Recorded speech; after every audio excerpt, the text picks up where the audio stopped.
Ok, ok. Ótimo. Vou só compartilhar minha tela agora.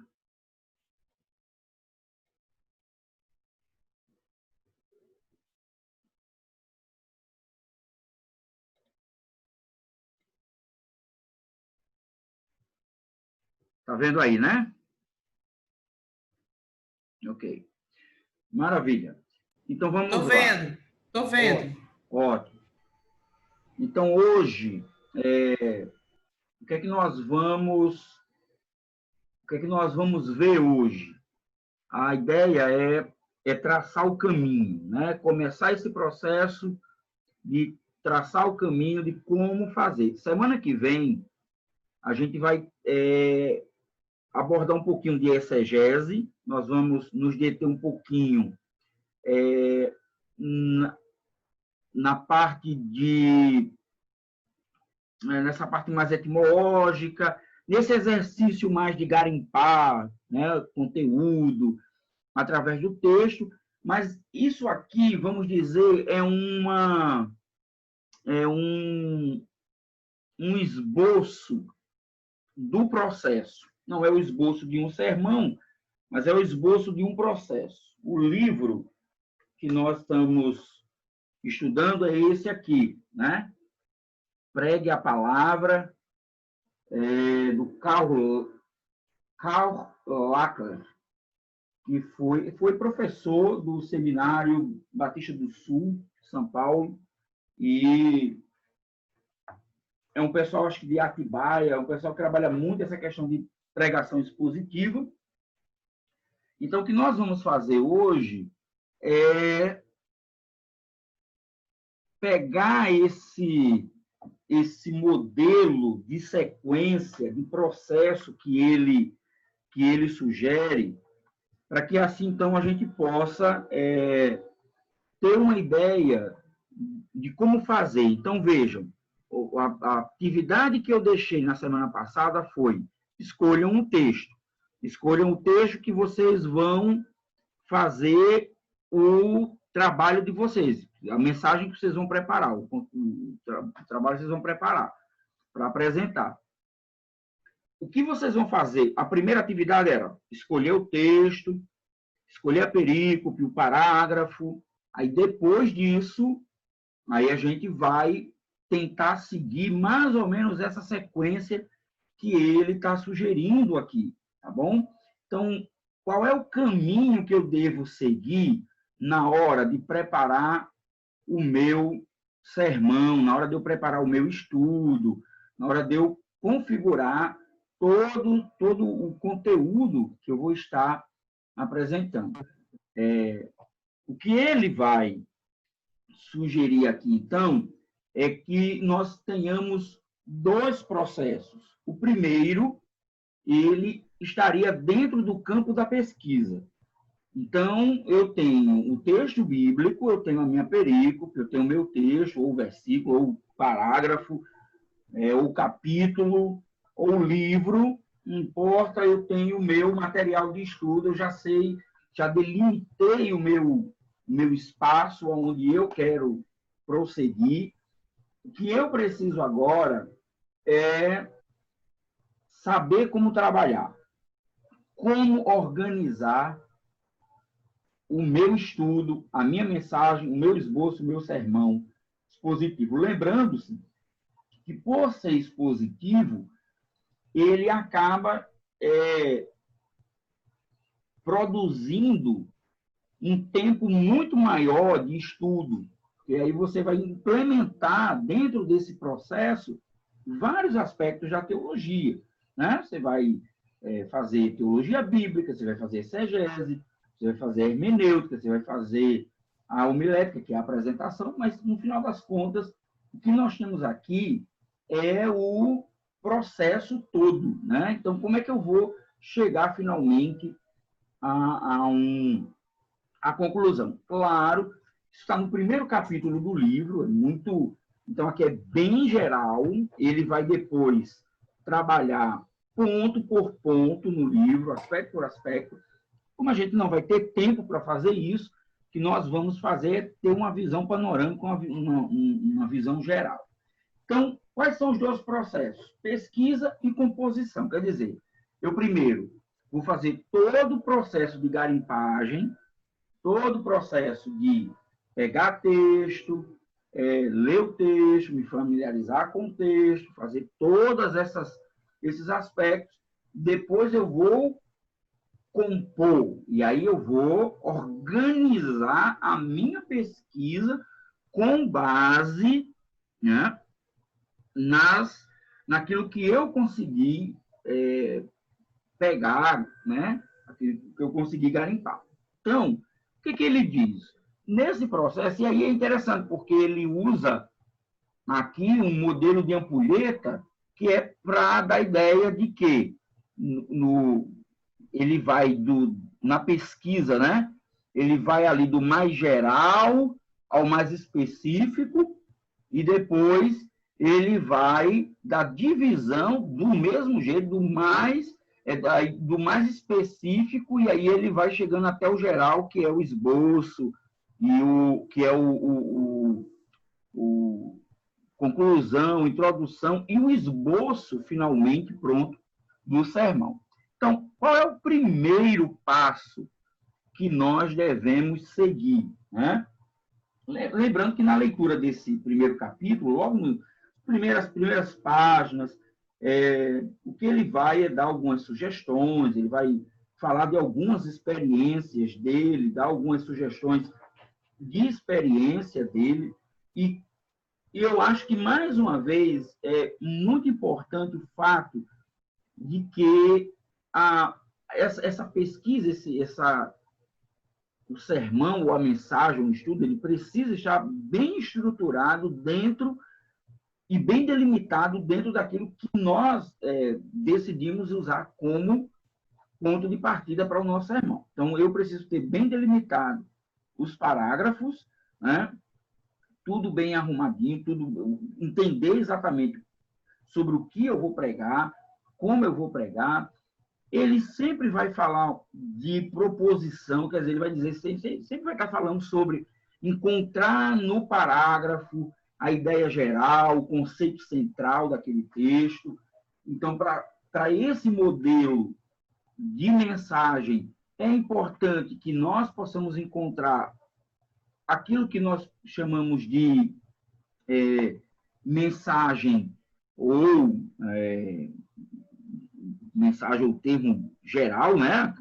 A mensagem principal, o conteúdo principal da minha mensagem. Preciso saber qual é o conteúdo principal ou a ideia central, aonde eu estou querendo chegar quando eu estou produzindo esse texto bíblico, quando eu estou produzindo essa mensagem.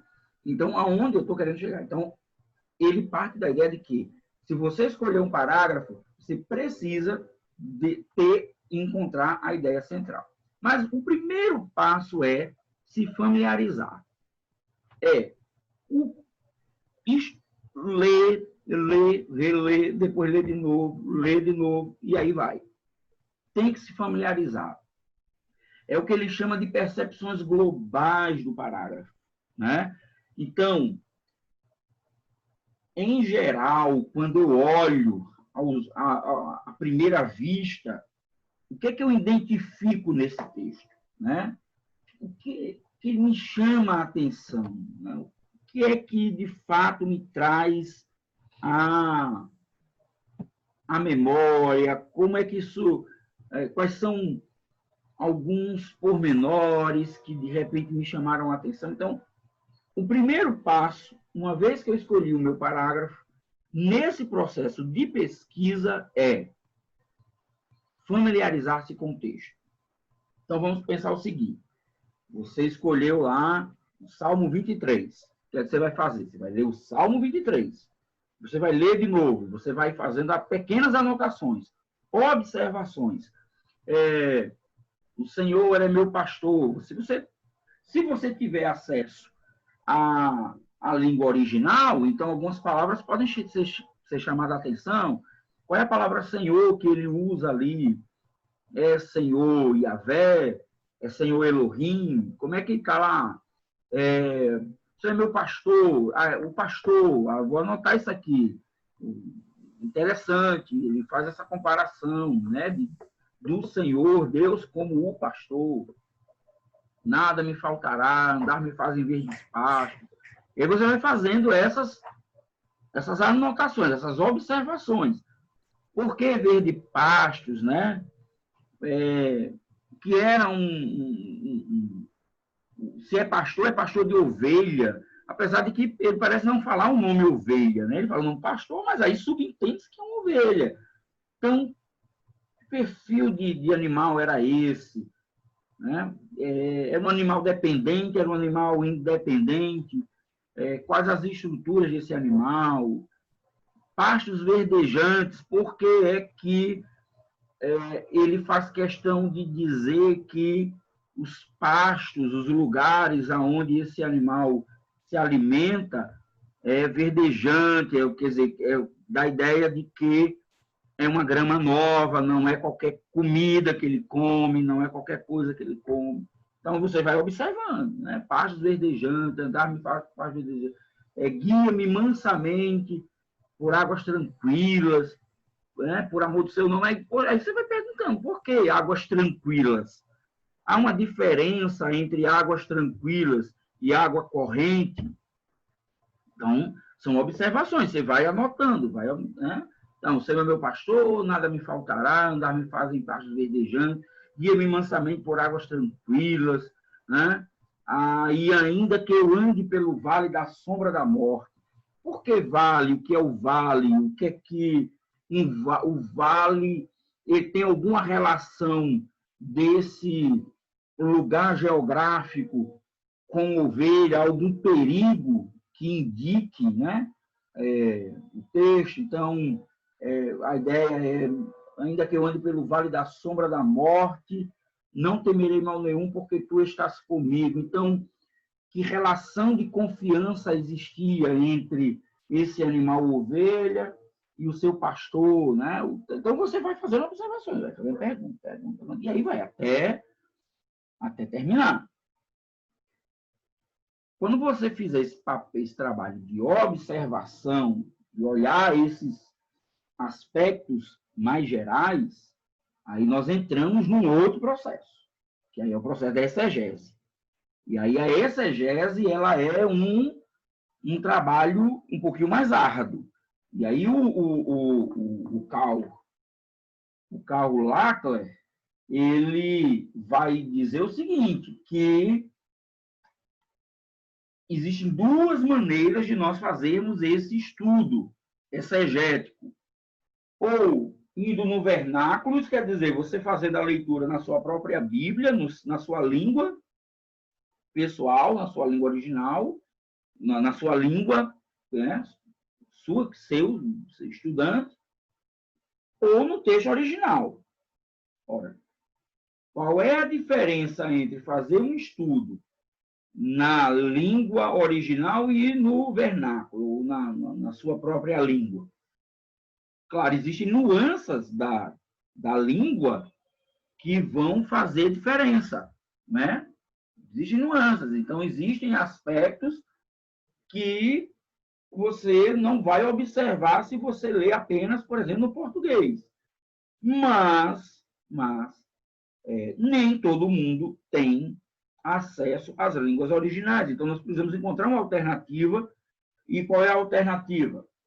Leia diversas versões na sua língua, né, no vernáculo, na sua língua português. Leia várias versões. Então, o trabalho da exegese implica nesse trabalho árduo de identificar o significado, especialmente o significado das palavras. Mesmo que quando a gente está dando aula de exegese, a gente fala sobre isso, mesmo que a etimologia, quer dizer, o significado, a raiz de cada palavra, necessariamente não seja um fator determinante na hora de você concluir o sentido de alguma palavra. Por quê? Porque as palavras elas vão mudando ao longo do tempo. Então, uma palavra no tempo de Moisés pode ter, ao longo do tempo, ter ganhado outro significado, por exemplo, quando ela chega nos tempos de Davi. Então, é interessante observar isso, né? Entender essa questão, para que assim a gente possa não correr o risco de estar incorrendo em falácia. Tem um livro do Carson, eu acho que ele está por ali, para aquele lado ali, tem um livro do Carson chamado Exegese e Suas Falácias. É muito interessante. É um livrozinho antigo, fininho, é chato de ler, complicado ele, mas é um livro que ele nos ajuda a evitar fazermos em excesso análise etimológica, né? Dando sentido à palavra. Vou dar um exemplo para vocês aqui. Lá em Romanos, acho que é Romanos 1:8, que diz que o Evangelho é o poder de Deus, não sei, não me lembro a referência, mas é em Romanos lá, eu acho que logo no início, 2:8, alguma coisa assim, né? Romanos diz que o Evangelho é o poder de Deus, né? Maravilha, ótimo. Aí, o estudante, o pastor, o exegeta, ele vai lá e ele descobre que aquela palavra para poder é dunamis, né? Dunamis, palavra grega, para poder. Aí ele chega no púlpito dizendo assim: olhe, quero dizer para vocês que o evangelho é como uma dinamite. Dinamite, você sabe que a palavra dinamite, ela deve ser oriunda de uma palavra latina, que é oriunda da palavra grega, ideia de poder. Então, a palavra latina dá a ideia de poder, de explosão. Aí o cara vai dizer assim: olha, o evangelho é como uma dinamite, ele está explodindo tudo. Não, não, não, não, não. De jeito nenhum. Isso é o que nós chamamos de anacronismo. É quando eu tento pegar o significado de palavras, ou no nosso caso, a etimologia, né? O anacronismo ele acontece em várias outras situações, mas é quando eu tento pegar, por exemplo, no caso da etimologia, o sentido de uma palavra para os dias de hoje e jogar ela para o passado. Então, isso é anacronismo.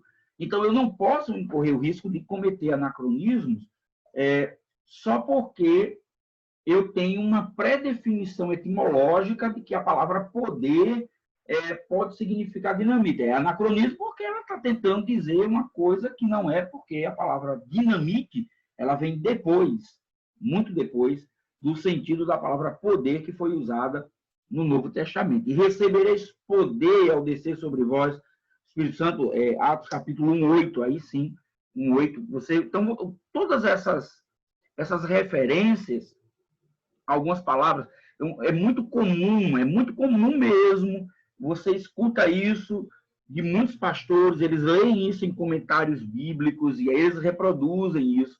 Por exemplo, as pessoas fazendo uma distinção intencional bíblica nas palavras dos evangelistas, especialmente daqueles que vão tratar sobre a questão do amor. Então, por exemplo, quando Jesus chega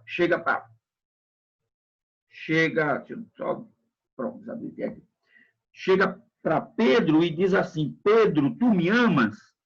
Né? E aí, Jesus vai usar uma determinada palavra grega, né? Ele usa, e aí é como se Deus diz: Pedro, tu ágape, tu me amas. Aí Pedro diz: filéu. Aí qual é a diferença? Que ágape é um amor fraterno, é um amor incondicional, e filéu é um amor assim despretensioso, é um amor. E aí as pessoas acabam pegando isso e utilizando como uma forma de interpretar que Pedro ele não estava dando a resposta que Jesus queria, que era esse amor incondicional. Só que tem um problema. Mesmo Pedro dando as respostas que ele não, segundo os intérpretes, né, achavam que não deveria ser, mesmo assim Jesus diz, apacenta minhas ovelhas. Então, de qualquer forma, qual é o problema? O problema é que essas palavras, por exemplo, a palavra ágape, ela vai aparecer em outros lugares da Bíblia não com o significado de amor incondicional. Ela vai aparecer como um amor comum. Entendeu? Então, qual é o problema na exegese, especialmente nesse estudo etimológico, nesse estudo das palavras, é que nós podemos correr o risco de estar dizendo ou de querer fazer com que palavras signifiquem aquilo que talvez elas não signifiquem mais. Mas a exegese é essencial. Então, o que é que você faz? Se você não conhece hebraico, se você não conhece o hebraico, não conhece o grego, né? No caso, o grego, se você não conhece, mesmo assim, separe e destaque palavras específicas que lhe chamem a atenção. E aí, gente, você pode pegar um dicionário, eu não sei se eu tenho aqui, algum dicionário de palavras que não precise ser, acho que não, talvez eu não tenha, eu tenha só o dicionário com relação ao texto grego mesmo. Mas você, hoje existem ferramentas na internet que é muito, muito interessante. Por exemplo, existem os números de Strong, existem aplicativos que você baixa esse aplicativo, estou tentando ver aqui algum de graça, mas deve ter algum aplicativo que não seja pago. iSword. Pronto. Aí o que você faz? Você põe o texto bíblico, do lado do texto bíblico, do lado das palavras, aparecem os números. Se você clicar nesse número, aí ele abre uma aba, e nessa aba ele vai dizer qual é o significado dessa palavra. Entendeu? Aí você vai lá, fazer esse trabalho, olhando, isso aqui significa isso, interessante. E aí você vai ver se realmente tem, né? Aí você pode depois pegar, como ele dá o sentido grego, aí você pode pegar um dicionário, você nem precisa saber grego. Você pega um dicionário, grego-português, vai lá, vê o significado da palavra, está transliterado, e aí você pesquisa. Então, gente, é muito interessante fazer esse trabalho de conhecer o máximo que puder o sentido e o significado dos textos. Por isso que, se você não souber o original, leia várias versões. Por quê? Porque você vai encontrar diferença. Eu fiz um exercício numa disciplina agora, uma das disciplinas, não me lembro agora qual foi, acho que foi livros sapienciais, eu acho que eu estava dando, e aí eu levei um texto, não me lembro agora se foi isso aí, mas eu sei que eu levei uma letra de uma música, duas músicas, que são músicas cristãs, e uma era baseada no livro de Jó. E a ideia é aquela música do Diante do Trono, né, que fala... como é que é a música? Agora está me fugindo a memória. Em Jó, né? Que é águas purificadoras? Águas purificadoras. Pronto. A música Águas Purificadoras, qual é o problema? Aí eu botei lá para os alunos, para os meninos verem lá. Aí eu digo, leiam a letra da música e vão lá para o texto bíblico.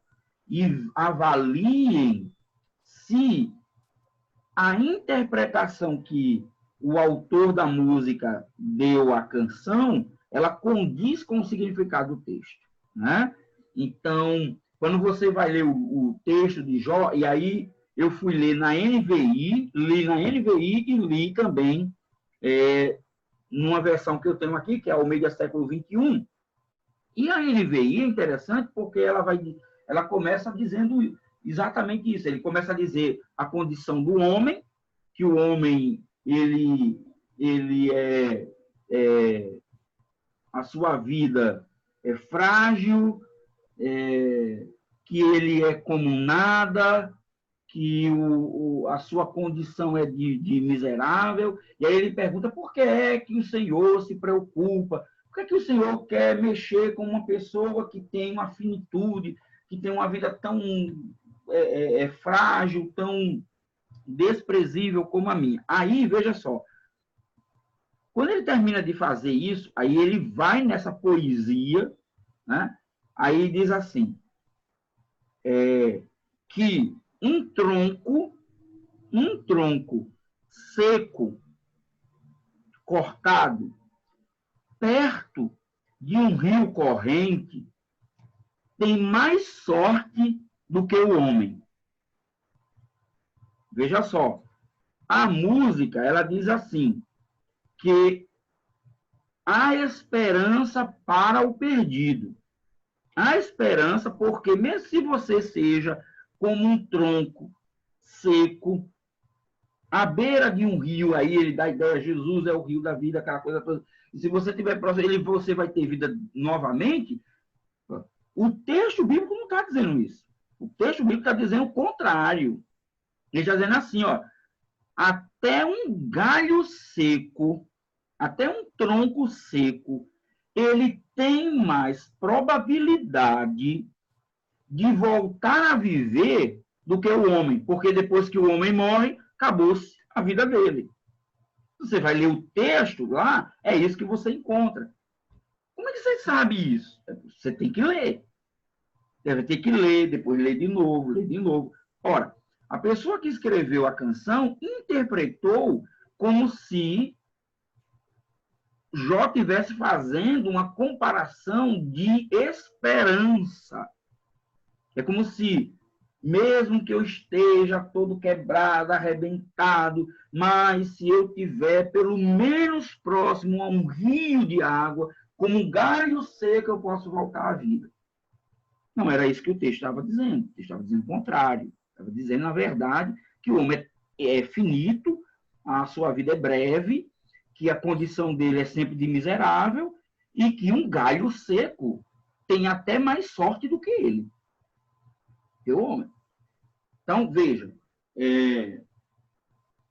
essas maneiras de se enxergar o texto, ela vai dar uma interpretação, você vai levar, veja, o texto, a música carrega um texto bíblico, mas a questão é como esse texto bíblico ele está sendo aplicado, como ele está sendo interpretado e como ele está chegando no ouvido. Então, por isso que a gente está dizendo, gente, estudar a Bíblia é uma coisa que requer da gente repetição o tempo todo, repetir, tá bom? Então, essa questão da exegese, ela é muito importante, ela é fundamental, tá bom? Agora, ele diz que um próximo processo é o que ele chama de estudo bíblico indutivo, que é aquela velha ferramenta, né, que nós já utilizamos, e a gente vai ver isso já já, nos métodos de estudos bíblicos. Né? O que é isso? Eu preciso fazer a garimpagem das condições sociais, econômicas, culturais da época, né? Quem são essas pessoas, o que ele está falando, porque a cultura daquele período, por exemplo, um pastor de ovelhas, o Senhor é meu pastor, nada me faltará. Quem era a figura social de um pastor de ovelha? Era bem visto na sociedade ou era desprezado? Todas essas questões eu preciso levantar nesse processo e na hora que eu escolho o texto. Claro que, se houver a necessidade para isso, você pode estar escolhendo, por exemplo, um texto doutrinário que não vai ter nenhum tipo de aporte cultural, né? E aí vai. Mas a ideia é exatamente essa. É tentar criar esse ambiente. E, por fim, você chega na proposição central, que é o quê? É o lugar aonde eu sei que está o meu texto. É a minha ideia central. Então, o Senhor é meu pastor, nada me falta. Salmo 23. Qual seria a ideia central do Salmo 23. O Senhor é aquele que nos protege, que nos guarda, que nos livra. E aí você poderia criar, mas a ideia central parece estar bem claro ali, né? De Deus como o que protege, o que guarda, né? Independente das circunstâncias, porque ele guia para caminhos tranquilos, para pastos verdejantes, e protege na adversidade. Então, a ideia é de um Deus que nos protege, que nos guarda, que nos guia, nos dirige. Prover, né? Como? Prover as nossas necessidades. Exatamente. Então, você está vendo como essa ideia central, ela precisa aparecer. Ela não precisa ser estática, ela não precisa ser uma coisa assim forçada, mas ela precisa aparecer. Eu preciso saber do que é que eu estou falando. Quando eu abro um texto e eu vou pregar sobre esse texto, afinal de contas, do que é que eu estou falando? Né? Qual é a ideia que está contida aqui? Ora, depois que eu faço o meu trabalho de pesquisa, que é identificar, ter essa visão mais ampla, fazer esse trabalho exegético de compreensão de sentido e significados, estudo indutivo, né, que é aquele estudo onde eu vou conseguir entender alguns aspectos importantes que envolve talvez a cultura, questões sociais, e aí vai. E uma vez extraído e identificado o conceito, a ideia central, a proposição, eu agora vou para a montagem do meu sermão. Né? Então, eu fiz o meu trabalho de garimpo e agora eu vou para proposição, eu vou agora para composição. E aí, veja o que é que ele diz. O primeiro passo é você montar as divisões principais. E ele vai dizer o seguinte: as divisões centrais, elas dependem muito da sua proposição. Então, a partir de onde você monta as suas divisões do seu sermão? A partir da proposição. Veja, não é que isso seja algo obrigatório. Às vezes eu vou pregar aqui e eu faço as divisões dos tópicos a partir da ideia de cada oração. Às vezes não é um parágrafo muito grande, então dentro daquele parágrafo eu tenho tantas orações ali, e ali cada um daqueles aspectos, daquelas orações, eu vejo que tem algo que pode chamar a atenção, algo que é interessante, e aí eu pego isso e digo, olha, aqui está falando sobre isso. Mas, se você tem uma ideia central, quer dizer, uma proposição, o Senhor é aquele que me guarda, Salmo 23. Como é que eu posso encontrar e dividir isso? Né? Aí eu posso dizer, o Senhor é aquele que me guarda, o Senhor é aquele, vamos lá, o Senhor é aquele que nos sustenta e nos guarda. Aí, como é que ele nos sustenta? Nos guiando por verdes pastos, né? Nos dando, saciando nossa sede em águas tranquilas. E aí você vai criando suas ideias. Como é que ele nos guarda, nos protege dos perigos em meu caminho? Ora, todos os tópicos, eles estão baseados na ideia central. Não estão soltos, não estão espalhados dentro do texto, dentro do meu sermão. Ele está ligado e relacionado à minha proposição. Ok? Muito bem. Segundo, uma vez que eu fiz a minha divisão, que eu construí os meus tópicos, né? Então eu sei exatamente agora do que eu estou falando, para quem eu estou, sobre o quê, né? Os meus tópicos estão divididos. Aí eu posso fazer um trabalho de buscar ilustrações. E aí ele vai dizer o seguinte: essas ilustrações, elas tanto podem estar dentro do texto, podem estar em outros lugares da Bíblia, pode estar no Antigo Testamento, pode estar em algum outro momento, e você também pode ter ilustrações dentro, a partir ou externa, a partir das suas próprias experiências. E aí é interessante que, se você lembrou, você está estudando e lembrou de algum aspecto da sua vida, da sua caminhada, da sua história, que lhe faça refletir sobre, que lhe dê luz a respeito desse texto que você está pregando, você vai nele. Né? Você anota, né? Escreve.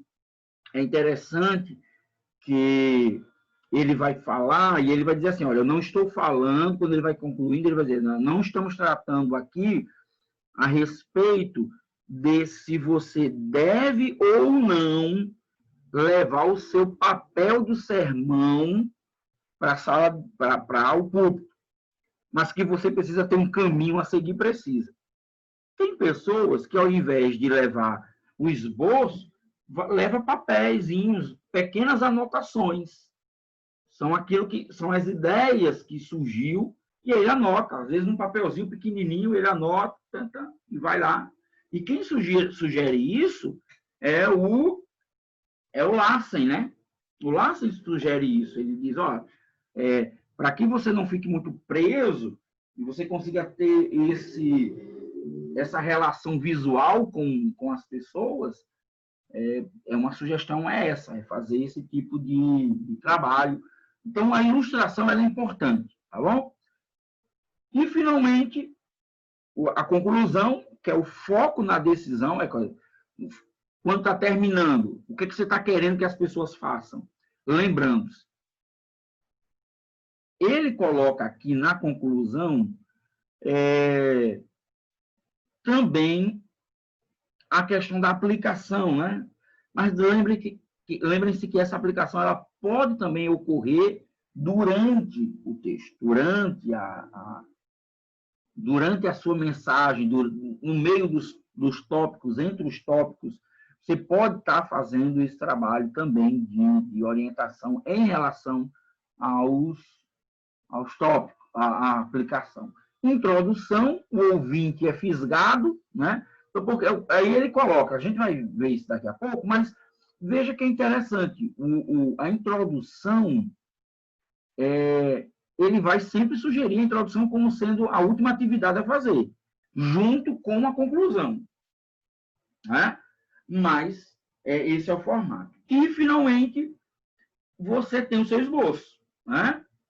Quer dizer, você está com a visão clara agora, bem definida de onde você quer chegar.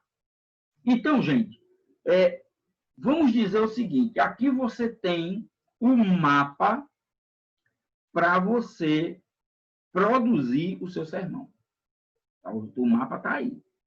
Né? O que a gente precisa agora é só ver alguns detalhes a respeito de cada um desses mapas, de cada um desses aspectos. Então, vamos lá. Primeiro, o processo lógico, né? Que é esse processo para a formação do seu sermão. Então, ele diz, em primeiro lugar, é a questão da familiarização. Aí ele diz, olha, este fluxo ele vai ajudar a pessoa a fazer um esboço analítico do parágrafo. Este esboço é simplesmente uma percepção da estrutura literária do parágrafo da pregação. Foi aquilo que a gente falou. Então, no início, quando você começar o seu sermão, quando você começar os seus trabalhos, você vai fazer esse trabalho analítico. O que é que cada palavra dessa está querendo dizer? Garimpar essas palavras, separar essas palavras, essas ideias, os conceitos mais gerais, mais amplos, e fazer esse trabalho de análise, né? De tomar esse conteúdo, né? Para que, de fato, você possa fazer o processo andar. A exegese, ela existe para ajudar o pregador a entender os significados e uso das palavras ou frases em seus contextos gramaticais. Foi aquilo que a gente falou. Então, vamos lá. Se eu preciso, se eu estou fazendo um estudo bíblico e eu tenho um texto, eu preciso fazer esse trabalho de exegese. Eu preciso fazer isso. Talvez esse seja o ponto mais determinante na hora de você transmitir a sua mensagem. Porque uma boa exegese, uma boa garimpada no texto, nas palavras, nas frases, nas orações, na sua riqueza gramatical, isso vai ajudar a dizer exatamente aquilo que o texto está dizendo e não aquilo que você queria que o texto dissesse. Tá bom? Então, isso é muito importante.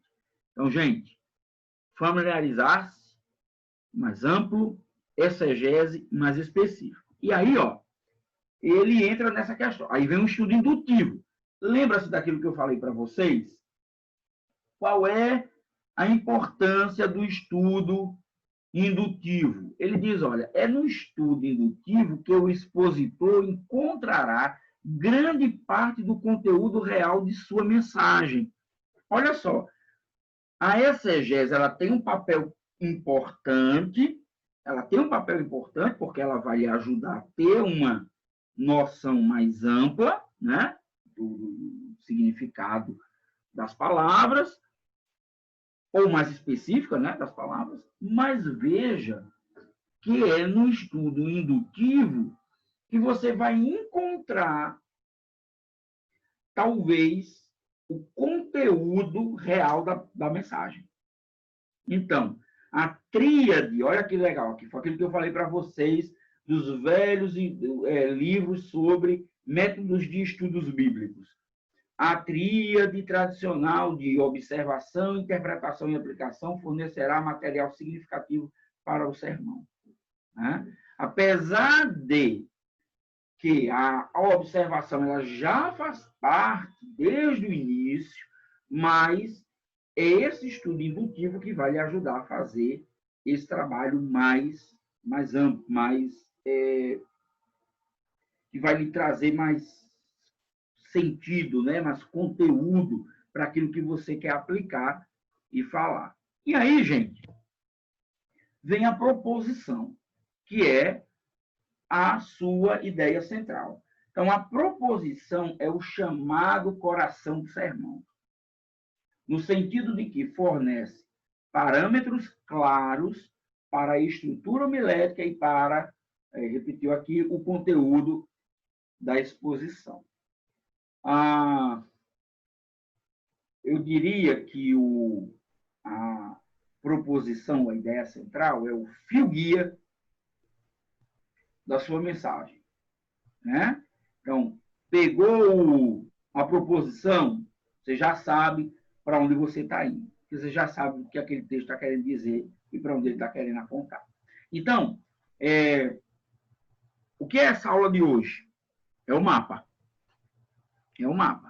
O que é que eu preciso fazer?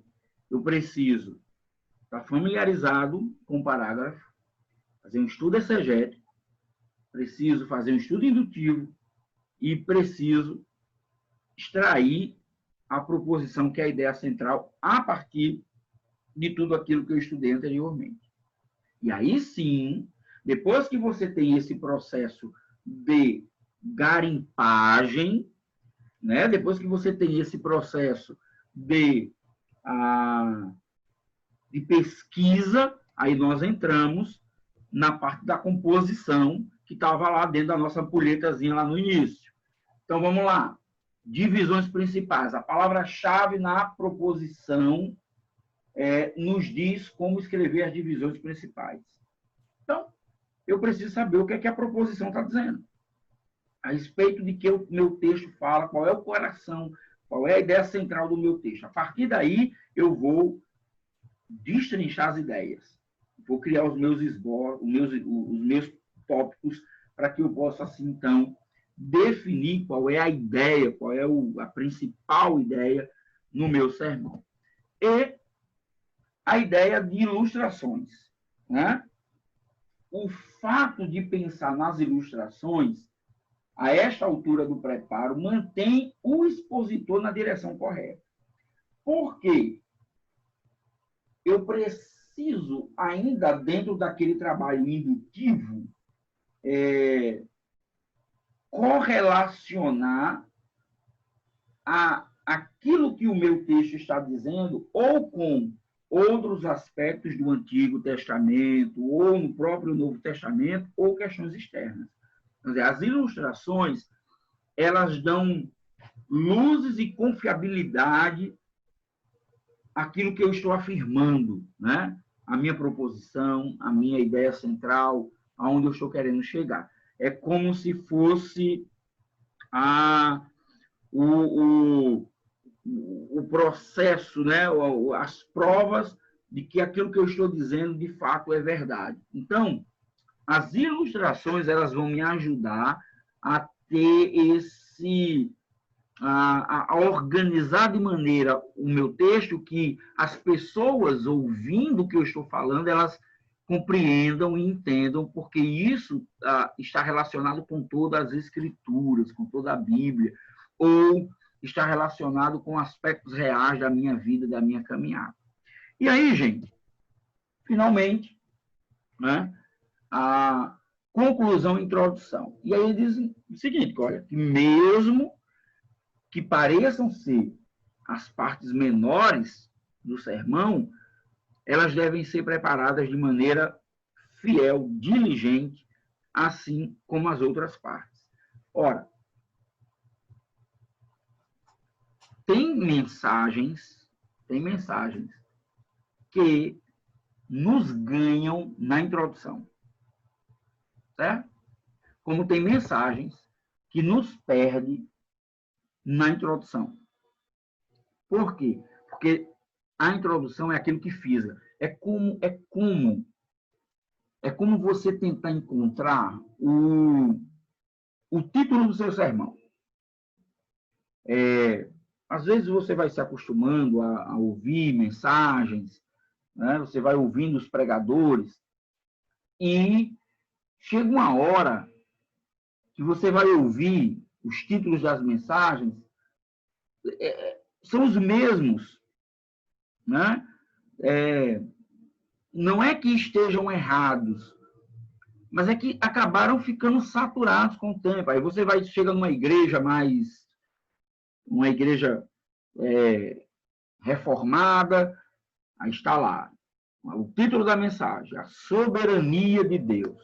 Não é que Deus não é soberano e que você não deva pregar a soberania de Deus.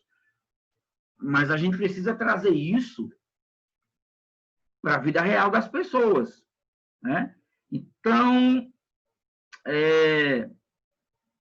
a soberania de Deus aonde?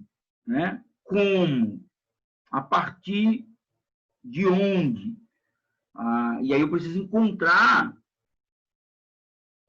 Então, o título é interessante porque ele vai captar muito a atenção das pessoas.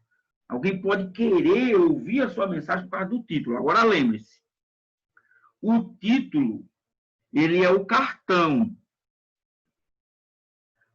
A introdução é o design. Então, quem está... O cara... Você dá o título, você deu o cartão da sua mensagem. O cara já olhou assim. Aí ele pega o cartão, aí é a sua introdução. Aí ele já começa a chamar a atenção dele. Então, possa ser que ou um título ou uma introdução ruim afaste a pessoa. Ela não vai querer ouvir você. Ou senão vai ficar cansativo. Você vai estar só repetindo o que todo mundo diz. Então, claro, não é a tentativa de ser original, porque não existe, ninguém vai conseguir ser original, mas é sempre de tentar encontrar, impactar. Eu acho que às vezes a gente tem medo de impactar as pessoas. né? De chocar as pessoas. Então, tem título que você precisa colocar, mesmo que você saiba que vai ser meio chocante, mas vai chamar atenção, alguma hora. E agora com esse negócio de mensagem gravada e tudo mais, vai ficar lá, meu amigo, o cara tá passando lá, opa, o que é isso aqui? Clicou lá, vai ouvir. Então, lembrem-se que é muito importante que nesse processo de produção da sua mensagem, você dedique um tempo especial ao título da sua mensagem, o que é que ela está, o tema, o que é que ela está querendo dizer, que pode estar baseada na sua própria proposição. Ela não precisa ser na hora em que você está. Apesar de que, assim, por exemplo, os títulos das mensagens que eu prego, às vezes, eu só dou o título, às vezes eu chego sem título nenhum. Aí o menino chega, pastor, qual o título da mensagem? Aí eu digo, eita, rapaz, quem disse para tu que eu sei, né? Aí eu lá acontece comigo também. Pois é, já pensou? Pois é, acontece com todo mundo. Então, aí depois eu vou lá e dou para ele alguma coisa, digo, acho que o título é isso aqui, cara. Tá, eu acho que isso aqui tá legal. Chama atenção. Então, a ideia, ela é essa, né? É que a mensagem, na sua introdução, já capte a atenção das pessoas. E já fiquem interessados em saber do que você vai falar. E olha... pastor. Oi.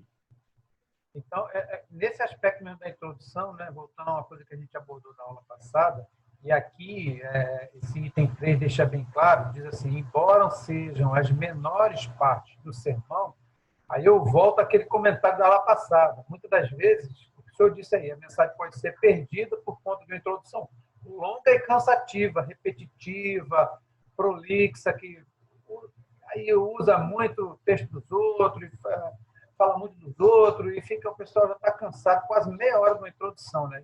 Uhum. É bom, você pode ser um momento curto, mas que ele cause um impacto para o que vem, para o que está por vir, né? Isso. É aquele negócio do fisgar, não é isso? Acho que tem alguns exercícios que nós podemos fazer que podem nos ajudar muito. Acho que um deles é tentar fazer introduções mais curtas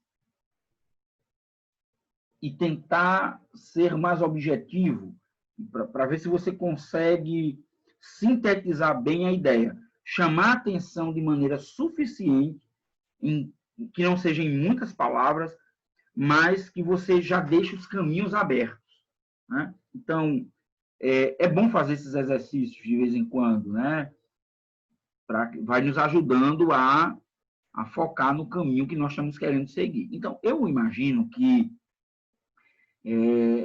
aqui a gente tem uma ideia mais geral, mais ampla, né? Daquilo que nós queremos, daquilo que nós pretendemos de verdade em relação à pregação. Então, pensem o seguinte, vocês têm um texto bíblico, já devem ter escolhido o texto.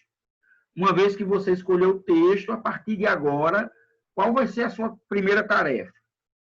Vai ser esse trabalho de pesquisa, né? Esse trabalho de pesquisa aqui. Eu vou salvar isso aqui em PDF, já vou mandar para vocês o quanto antes, apesar de que isso está no texto que eu mandei, né? Está no texto que eu mandei para vocês. Mas eu vou salvar isso aqui já em PDF, já mando pelo portal.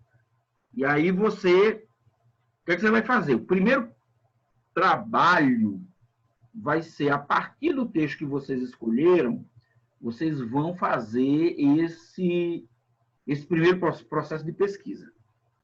Então, o que você vai fazer? Você vai procurar as versões, pelo menos umas 3 versões bíblicas, em que você possa...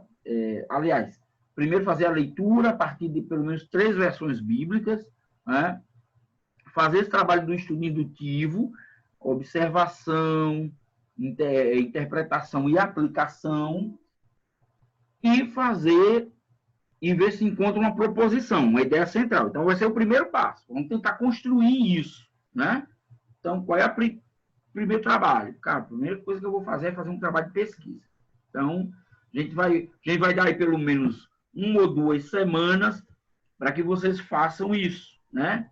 Façam esse trabalho de familiarizar-se com o texto, da exegese, o estudo bíblico indutivo e tentar encontrar uma ideia central no seu texto. Depois disso, aí nós vamos para a segunda parte, que é a composição. E aí a gente vai montar esse sermão. E a partir de onde nós vamos montar? Nós vamos montá-lo a partir da proposição, da ideia central. Tá bom? Então, lembre-se, primeiro é um trabalho de pesquisa, você vai levantar dados a respeito desse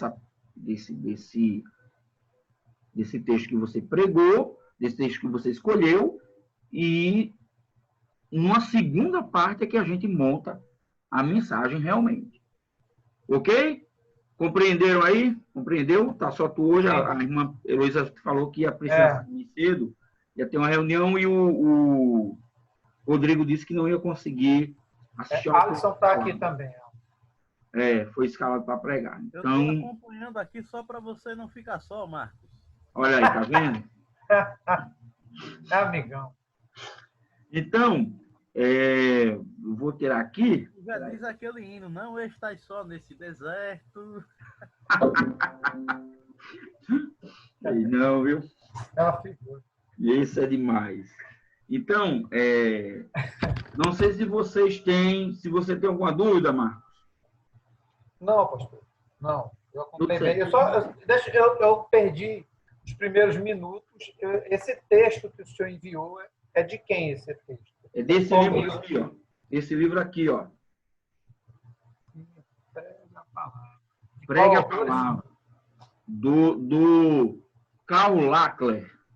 Esse cara foi professor do Seminário Batista do Sul, né? É um pessoal que está muito ligado a Atibaia, o pessoal de Atibaia, o pessoal Eles trabalham muito essa questão de pregação expositiva.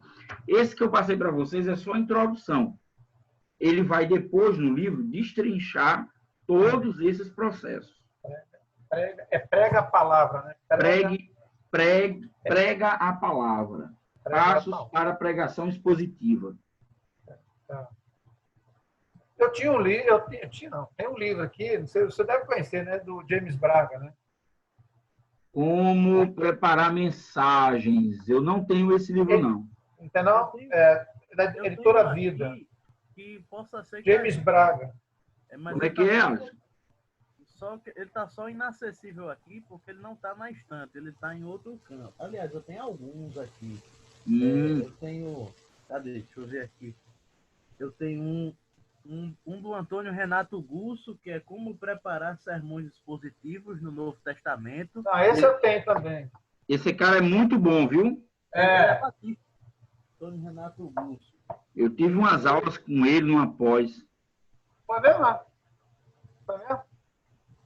Cadê? Deixa eu ver se eu encontro aqui. Cadê? Eu não estou achando o outro. Mas é de um camarada. Cadê?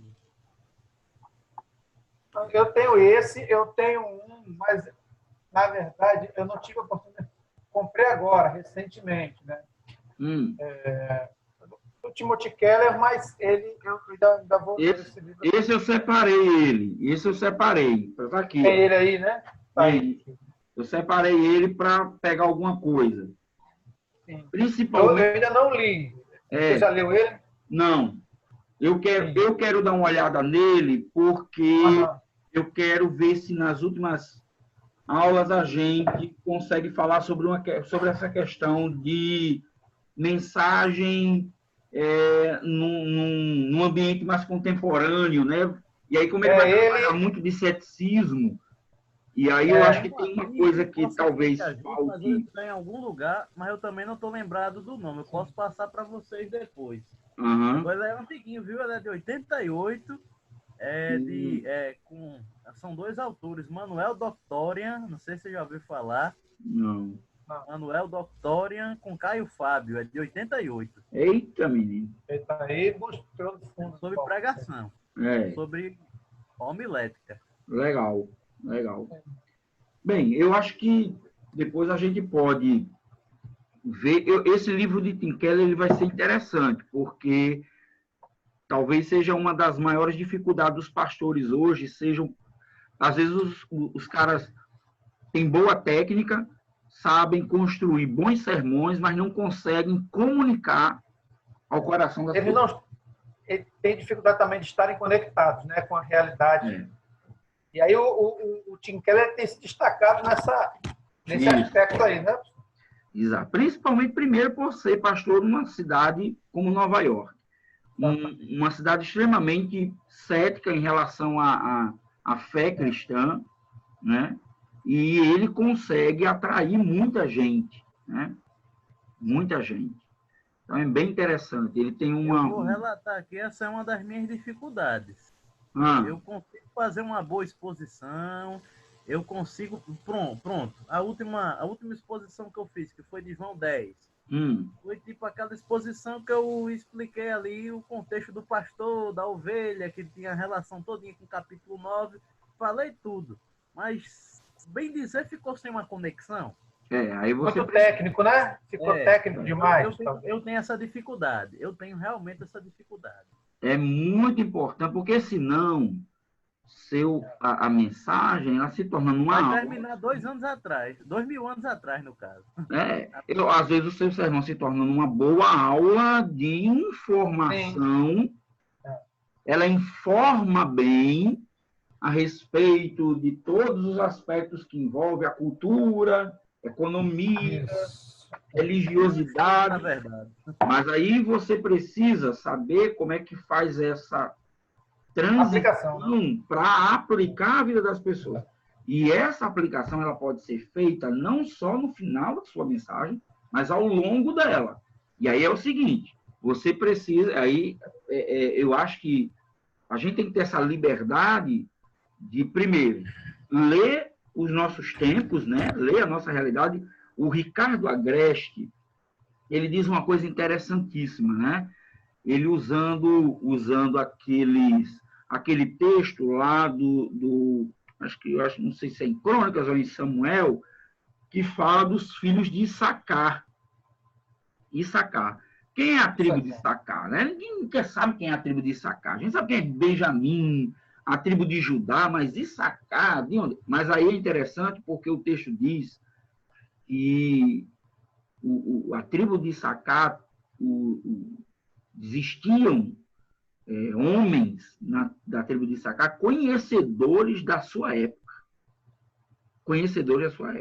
E aí o Ricardo Agreste diz uma coisa interessante. Ele diz assim, nós sabemos como ninguém fazer exegese do texto bíblico, mas pouquíssimos sabem fazer exegese da vida e da realidade. E aí qual é o problema? A gente não consegue fazer uma exegese do mundo em que a gente está vivendo.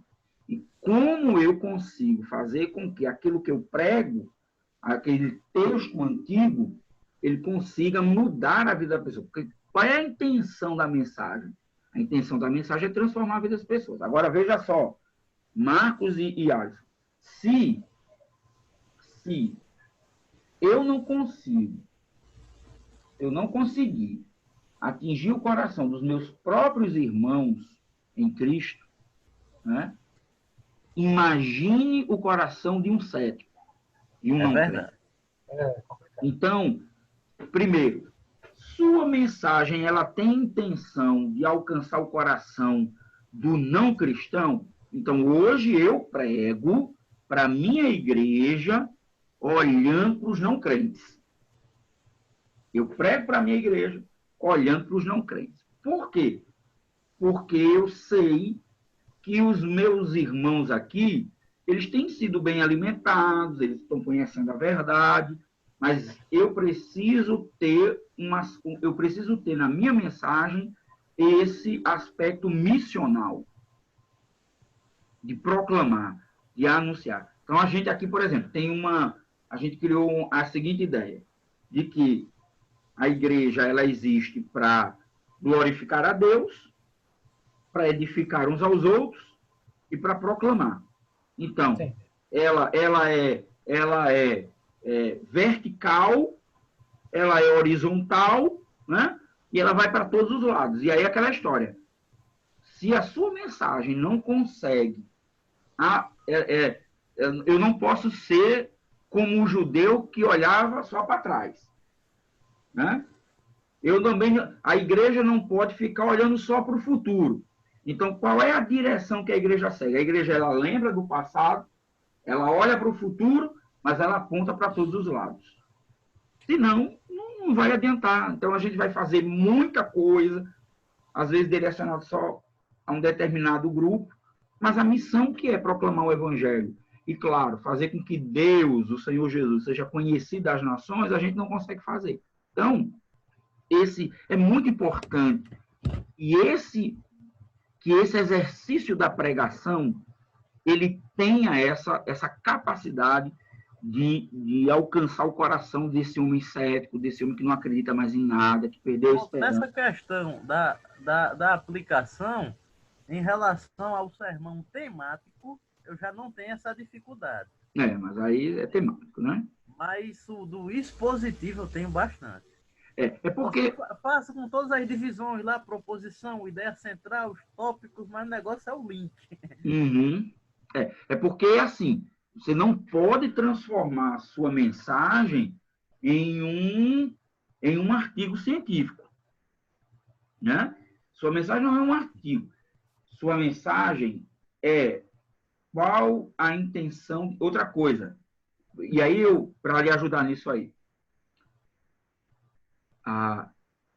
essas coisas acontecem, Alisson, porque nós dividimos, nós fazemos uma distinção entre aquilo que a Bíblia fala e a nossa realidade hoje. Veja, o único link que nós encontramos entre a Bíblia e nós, qual é? Salvação, ir para o céu. Eu preciso ultrapassar essa barreira, né? E eu preciso entender. Eu preguei, por exemplo, domingo passado, a mensagem foi em Gênesis capítulo 12. Gênesis capítulo 12, 1 e 2. A aliança de Deus com Abraão. Qual a relação que existe entre a aliança que Deus fez com Abraão e a aliança que ele faz e com a gente, com a igreja hoje? Tem tudo a ver.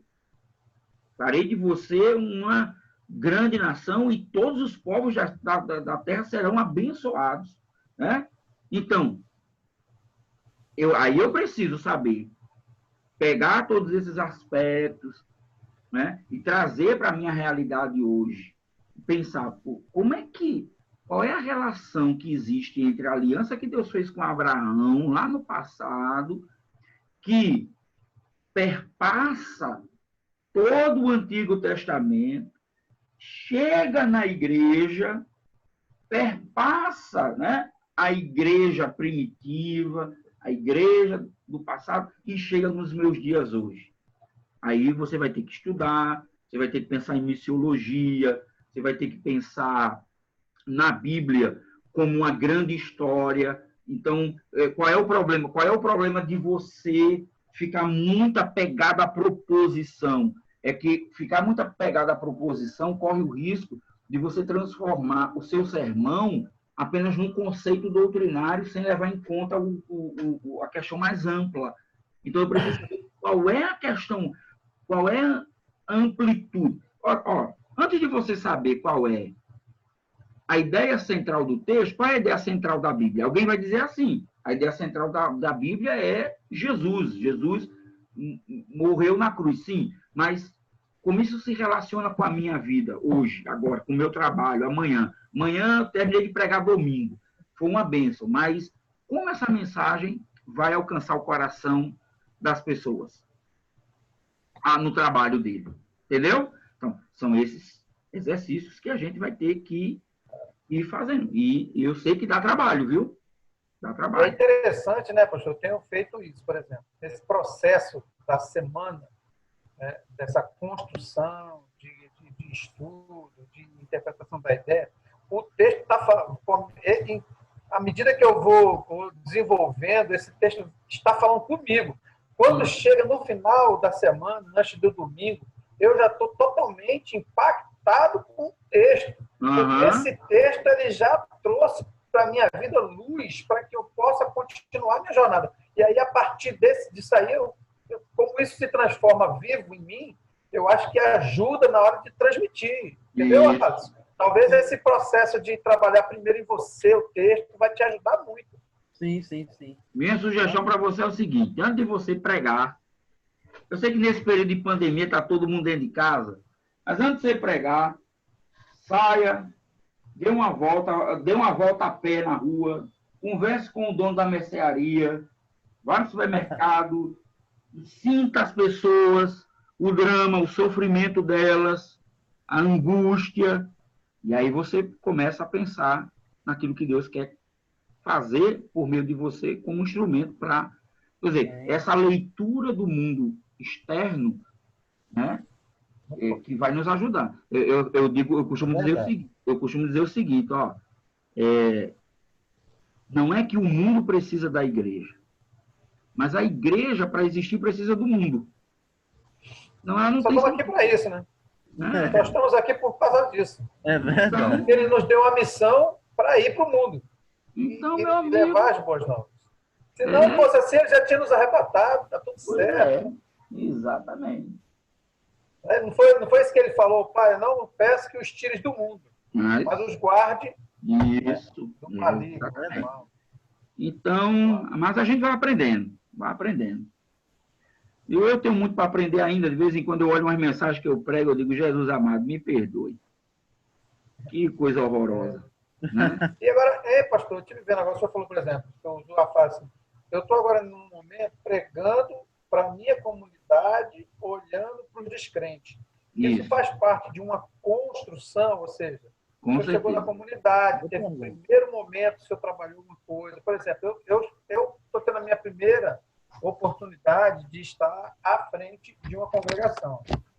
Então, por exemplo, nos primeiros momentos, já fiz uma leitura que muitos têm uma vida muito religiosa, de maneira que a vida deles está restrita ao convívio com os crentes. Sabe? Como se eu só fosse pregar para crente, só convivesse com crente, e o resto do mundo, não, estou alienado disso aqui, alienado disso. Ou seja, o equívoco total. Então, eu estou nesse primeiro momento, né, tentando transmitir para eles que o evangelho é algo que nos transforma para que a gente também possa impactar o mundo com essa mensagem. Para que a gente precisa se relacionar com o mundo, a gente não pode viver alienado do mundo. Né? Aí, por exemplo, domingo retrasado, eu preguei exatamente sobre a parábola do bom samaritano e eu fiz questão de mostrar para a igreja que, equivocadamente, aquele doutor da lei estava pensando muito sobre, só em relação a Israel, né? O amor dele estava restrito a Israel. O Deus dele era o Deus de Israel. O amor ao próximo, o próximo dele era um judeu. O vizinho era o judeu. E eu quis mostrar para ele no texto que Jesus estava dizendo o seguinte, que esse amor ele não pode ser limitado a barreiras. Isso. Né? E aí ele tem que se expandir. E aí eu levo para, como eu vejo alguma dificuldade, eu já tinha percebido, é a questão de fazer leituras, né?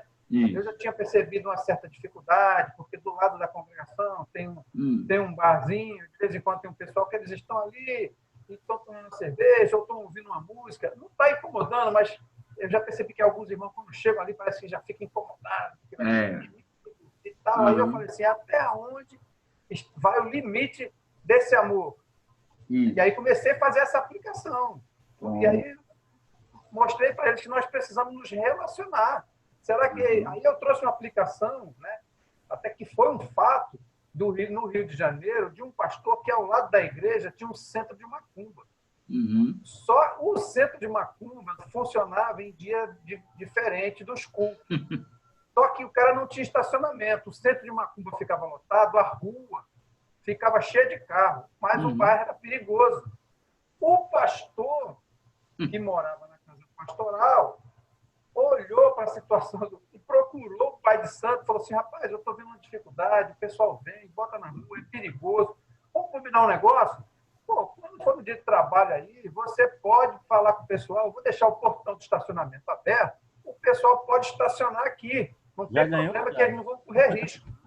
Aí, o desenrolar de toda essa história aí, pastor, e foi um fato, foi que um belo dia o pai de santo foi ao culto. Uhum. E chegando ao culto foi impactado com a palavra, continuou voltando ao culto e para fim de conversa o cara se converteu, foi alcançado pelo evangelho de Cristo, aí fechou o centro Macumba, hoje é um membro ativo na igreja. Quer dizer, mas se esse amor, que ele foi o amor de Cristo que nos alcançou, tivesse ficado retido em nós, não começasse a se refletir no amor às outras pessoas, ultrapassando as barreiras, aí a igreja não iria cumprir sua missão. É verdade. Só foi possível por causa disso. Aí eu comecei a falar assim, você está preparado para amar só o seu irmão, seu vizinho? Ou você está preparado para amar aquele que é diferente de você? Aquele que por vezes está ali, com aquele som alto lá te perturbando, você está preparado para isso? Tal. Aí fui fazendo essa aplicação aí, mas também faço nesse sentido. À medida que eu vou expondo, eu antigamente fazia assim, fazia aplicação no final. Mas eu tenho gostado mais de ir fazendo aplicação à medida que eu vou abordando os aspectos da missão. Isso aí tem tudo a ver com a pergunta que eu já estava aqui em mente. Geralmente, na matéria da homilética, dependendo do tipo de sermão, ou expositivo, ou textual, ou temático, a gente aprende aquela seguinte ideia. Introdução, primeira transição, proposição, aí transição, aí vem a ideia central, aliás, já passei, né, que é a proposição, aí vem os tópicos, aí depois o final. Na sua prática, pastor Renildo, você sempre prega dessa maneira ou estou falando no contexto de mensagem expositiva, ou ela vai mudando de acordo com a ocasião? Rapaz, eu não sigo essa regra, essa estrutura fixa. Não funciona comigo. Então, por exemplo, as minhas aplicações elas vão sendo feitas à medida que o texto vai rolando. Às vezes ela está dentro dos tópicos, às vezes ela faz parte até de um tópico. Eu faço questão, claro, de explicar. Muitas vezes você está pregando um texto em que ele está desconectado geograficamente, historicamente, culturalmente da nossa realidade. Então, você vai lá e explica aquela realidade. A intenção do autor no início não tinha nada a ver com alguma coisa referente. Agora, então, você faz. Aí, eu explico isso para as pessoas. Então, olha, nós estamos tomando emprestado aqui uma ideia para podermos compreender aquilo que Deus faz com a gente. Por exemplo, eu preguei outro dia um texto lá em Deuteronômio, capítulo 8 de Deuteronômio, quando Deus diz para Israel que ele era aquele que conduzia o povo a entrar na terra de Canaã, que os israelitas não se orgulhassem, que não era pela força do seu próprio braço, mas pela providência do Senhor, cuidado do Senhor. Ora, eu preguei esse texto pensando na igreja, pensando no povo da igreja, no sentido de pensar em avançar. E aí o tema da mensagem foi avançando na dependência de Deus. Então, eu expliquei para eles dizendo o seguinte, esse texto é um texto que fala da entrada de Israel na terra de Canaã. Aqui não está prometendo que a gente vai entrar numa terra de Canaã, que a gente vai ganhar alguma coisa, mas existe um princípio aqui. Qual é o princípio? O princípio é o de que Israel precisava aprender a depender de Deus, a crer que Deus estava no controle, que era Deus que conduzia o povo. Esse princípio ele vale para nós ainda hoje. Pronto. E aí você desenvolve a mensagem. É diferente de eu chegar e dizer assim, olhe, hoje à noite, Deus vai fazer com que você entre na sua terra. Aí você... Seu Canaã. Qual é o seu Canaã? Aí o cara... Meu Canaã é aquele terreno que eu quero comprar, é a casa que eu vou comprar. Aí, meu amigo, pronto. Ele está providenciando a sua dependência. Pronto, aí agora... Pronto, aí chegou aí o especialista, né? Nosso famoso Edi Júnior. E aí é o seguinte, ó. Se você for pegar isso que você falou agora e juntar com a mensagem que Marcos pregou lá de Lucas, lá do texto do samaritano, né, do doutor da lei que pergunta lá para Jesus, aí você vai ver, porque o cara que escuta a mensagem de Deuteronômio dizendo que ele vai conquistar a terra de Canaã, ele vai olhar para todo mundo como inimigo. Exato. Entendeu? Mas a mensagem do Evangelho é aquela que diz assim, olha, se o teu inimigo tiver sede, dá-lhe de beber, se tiver fome, dá-lhe de comer, se tiver sem roupa, vista ele. Então, como é que eu uno isso? Entendeu? A lei já falava isso. Na lei falava que era para tratar o estrangeiro. Isso. E quer dizer, você vê que até essa palavra que o senhor pregou aí, do chamamento, né, do pacto com Abraão, você vê que os erros de Israel, que a igreja não pode cometer. Isso. Os erros que Israel cometeu na história, de maneira que aos poucos já foi se transformando Israel numa nação exclusivista. Israel tem vocação para atrair. Né? Israel deveria ser um paradigma para as nações, ela não consegue ser isso. A igreja ela entra na história agora, no sentido de que a igreja sai do seu campo de segurança e vai para o mundo. É por isso que as portas do inferno não prevalecem. Porque a igreja ela avança contra as portas do inferno. Né? Esse é o exegese também, está naquele tópico da exegese. Né? O pessoal pensa que portas do inferno não prevalecem. Parece que é o inferno que está atacando a igreja. Mas não, é o contrário. As portas é a última linha de defesa. Se a gente pensar com a mente oriental, vai ver que as portas, amigo, pegava aquela tora lá e pô! Derrubou e entrou na cidade, a cidade era cercada. Está saqueando a cidade, exato. Exatamente. Olha, eu sugiro a vocês, se vocês quiserem ter uma compreensão mais missional de como você compreender tanto a perspectiva da mensagem, do evangelho, e como fazer com que essa mensagem, de fato, esteja conectada à vida das pessoas, aconselho vocês a lerem 2 livros, do mesmo autor. Um é esse aqui, ó. Sim. A Igreja Missional da Bíblia, do Michael Gorin. Leiam esse livro. Esse livro é muito bom. E ele dá sugestões, inclusive, de pregação, de como você utilizar a mensagem, conteúdo missional para a igreja, para o culto, para a celebração, para um bocado de coisa. Muito interessante. E outro livro do mesmo autor é esse aqui. Agora, esse aqui é Pauleira, esse aqui. A missão da igreja hoje. Do Michael Gorin também. Olha, se vocês tiverem que comprar 2 livros, comprem esses. Esses livros aqui são fantásticos. Rapaz, eu vi um camarada lá do Cebujolosa, lá em Pernambuco, anunciando esse hoje no Facebook. Muito bom. Esses livros são fantásticos. Agora... A igreja missional na Bíblia e a missão da igreja hoje, né? Isso. E outra coisa, leiam muito sobre cosmovisão. Aqueles livrozinhos da editora Vida, Introdução à Cosmovisão Bíblica, Transformando Cosmovisões. Todos esses livros são muito bons. Vocês precisam ler. A editora Cultura Cristã, peraí, ó. Isso aí foi para outro instante agora. Cultura cristã já pega um pouco no bolso, viu? Cultura cristã tá... eu comprei um monte de livros deles numa promoção que eles fizeram de 50% de desconto na loja inteira. Isso? Aí Foi na internet isso? Foi, meu filho. Fui a farra. É um milagre, viu? Foi. Mas esse livro é muito transformadora, bom. Sim. A visão transformadora. PDF. Isso. Esse livro é muito bom. Também. A Temis deu ele pra gente aí. Cosmovisão. Pronto. A disciplina Cosmovisão. Beleza.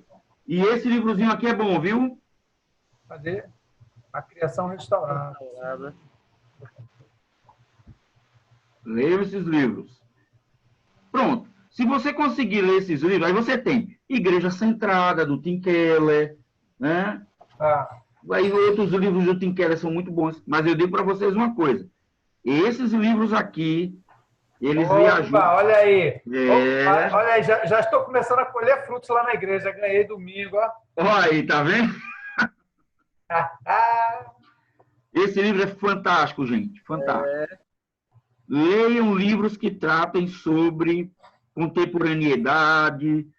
Esse aqui eu ganhei também, mas eu ainda vou ver. Eu ganhei esse aqui também. Igreja Centrada na Palavra, do Kevin DeYoung. Sim, sim, sim. Não, Jonathan Lima. Pronto. Não, Jonathan Lima. Isso aqui. Ó, Igreja Sentada na Palavra. nesses tempos de polarização, de política, se você tem problema na sua igreja com esse tipo de coisa, ó, um livro bom para ler, ó. Visões do quê? Visões e Ilusões Políticas, Visões e ilusões políticas. do David Koizes. Esse cara é muito bom, muito bom. Esse livro é fantástico, gente, porque ele vai dizer, ele vai tratar todas as ideologias como idolatria. Isso. Socialismo, tradicionalismo, capitalismo. Ele vai dizer que todos esses ismos são aspectos da criação que os homens impõem sobre eles esperança. E tudo aquilo que é criado em que você põe esperança se transforma em ídolo. Então, é muito bom. Então, assim, meu amigo, é botar o juiz para ferver mesmo. E aí você começa a comunicar às pessoas, entendeu? Entender o que as pessoas estão pensando. Ó, eu estou fazendo um curso, estou fazendo 2 cursos, com o Pedro Dutti. Já ouviram falar no Pedro Dutti? Pedro Dutti? Não. Não viram? Vocês precisam ver esse cara. Eu vou botar aqui no link, tem um curso que está grátis lá, que se chama Olhando para Fora. Eu vou botar o link aqui, só um minuto. Espera aí. Pode botar aqui no chat? Vou botar aí aí vocês copiam rapidinho aí. Só um minuto.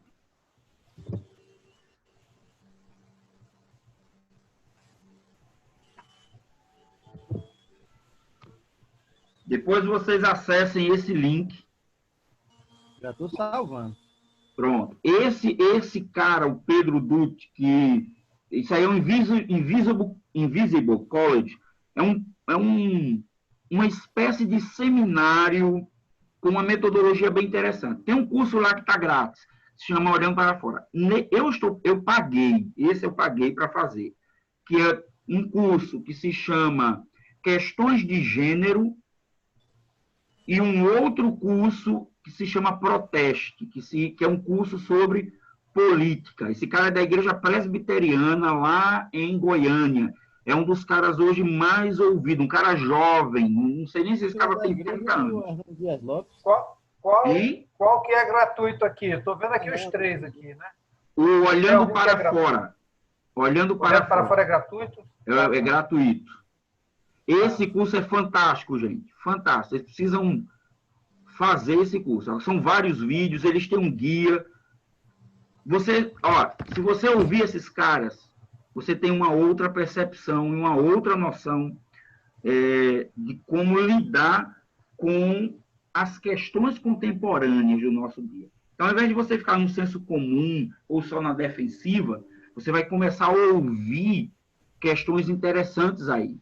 Então, aconselho vocês depois a ouvirem, a estarem aproveitando aí esse material. Principalmente melhor do que ficar com preconceitos é tentar ouvir pessoas para tentar refletir melhor sobre os temas, né? Perfeito, perfeito. Gente, eu vou caminhando, porque eu estou na igreja ainda. Meu menino está já vindo aqui me buscar. Essa é a sala pastoral, é o gabinete? É, minha sala. É o quarto do profeta. Bom, pastor, deixa eu fazer uma última pergunta aí. Hoje o senhor falou muito no texto do Salmo 23. Sim. Eu olhando aquele texto, não sei se o senhor vê assim, tá certo? Já vi que muitos intérpretes também vão nessa linha. De ver uma divisão, uma mudança durante o texto. É verdade. Tá certo? Inicialmente, você vê a ilustração de pastor e ovelha, no caso. Pastor e ovelha. Talvez Sim. até o versículo 5. É o bom hospedeiro. Depois, você já vê realmente a questão desse hospedeiro. Porque, assim, eu vi outro dia um pastor, até conhecido aqui da minha denominação, lá de professor, ele pregou sobre esse salmo, mas ele foi do início ao final nessa figura do pastor e da ovelha. Aí depois eu achei que era uma forçação de barra a questão uma mesa na presença dos meus inimigos, usar a mesma figura, meu cálice Sei. transborda. Eu Eu achei, já não sei, pensei nesse entendeu? salmo um tempo desse. Eu Eu não achei que vi. estava uma forçação de barra ali. Ele de fato pode, ele vai ter, ele pode ter duas, que é a partir do 6. 6, né? É, é.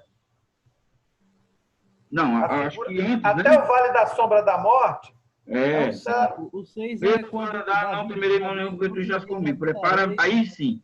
Aí preparas um banquete para mim à vista dos meus inimigos. E aí já muda a figura. eu acredito que sim. Muda a figura. Eu acho. À vista dos meus inimigos, porque é o seguinte, é o que eu estou dizendo, você tem que ver qual é o contexto. Então, se é Davi que escreveu, toda vez que ele falar em inimigos, ele vai estar, é contexto de perseguição, é contexto em que ele Ele está se passou por isso. sentindo. Ele É. passou muito por isso, né? E tinha a tradição, inclusive, lá em Israel, na época, que se alguém tivesse fugindo do seu inimigo, ele podia chegar, tocar na tenda da pessoa lá, tinha uma Isso, obrigação do A gente hospedeiro vê de fazer Davi um depois que banquete e voltava. ficava do lado de fora olhando. isso, A gente vê o próprio Davi quando voltava da batalha, né? Trazia os espojos.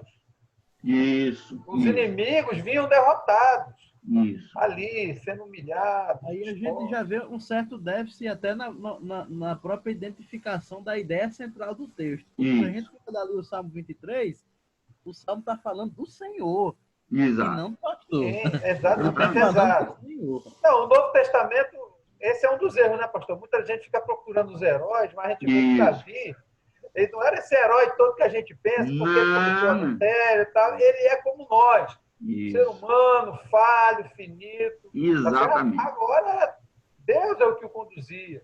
É verdade. Assim como também nós precisamos entender que somos totalmente dependentes deles e se estivermos debaixo da sua condição, estaremos bem.